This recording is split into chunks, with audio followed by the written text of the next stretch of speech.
Hello, tech enthusiasts. Welcome back to TechInsight Daily, your go-to source for the latest in technology.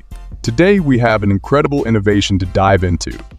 Stanford University, in collaboration with Berkeley University and Meta, has introduced Mobile ALOHA, a groundbreaking robotics system that's taking Bimanual mobile manipulation to new heights.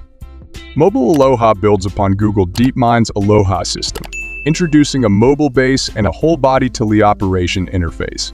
This evolution allows the robot to perform complex mobile manipulation tasks, addressing the limitations of traditional tabletop scenarios.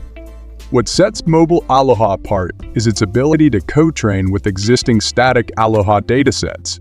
By leveraging supervised behavior cloning and 50 demonstrations for each task, this system achieves remarkable success rates, boosting performance on mobile manipulation tasks by up to 90%. But it's not just about learning. Mobile ALOHA shines in the real world. From sautéing shrimp to entering elevators, storing heavy cooking pots to rinsing used pans.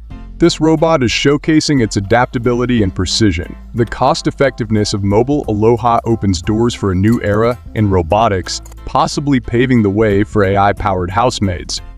This development aligns with the rapid evolution in robotics in 2023. From Boston Dynamics upgrading Atlas for intricate construction tasks to Elon Musk's Tesla working on the humanoid robot Optimus, the field has seen remarkable progress. Now, Stanford's Mobile ALOHA joins this wave of innovation, providing a cost-effective solution that enhances efficiency in kitchen tasks and navigates complex environments. Exciting times for robotics indeed. What are your thoughts on Mobile ALOHA? Could it be the future AI housemaid we've all been waiting for? Let us know in the comments below. Don't forget to like, share, and subscribe for more fascinating tech insights. This is TechInsight Daily signing off. Until next time, stay curious. Stay connected, tech enthusiasts, in this ever-evolving world of technology.